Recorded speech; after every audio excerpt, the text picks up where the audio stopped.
যেমন ব্রহ্মাকে শিবের পিতা বলা হয়, তেমনি দেবী পার্বতী যাকে শক্তির আধার রূপে পরিচয় দেওয়া হয় তাকে শিবের মাতা বলা হয়।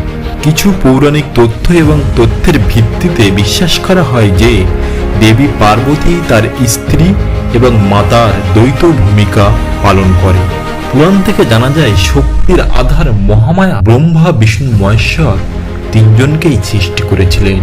সুতরাং তাদের মা মহামায়া পার্বতী রূপে আবার শিবের মাতা রূপে তার তপস্বীর জীবনকে গৃহস্থের জীবনে পরিবর্তিত করে। সতীকে ভালোবেসে মহাদেব গৃহস্থ জীবন ধারণ করলে সতীর মৃত্যুর পর তিনি অশ্ব জীবনে ফিরে যান। পার্বতী তাকে আবার পরবর্তীকালে গৃহস্থ জীবনে ফিরিয়ে নিয়ে আসেন।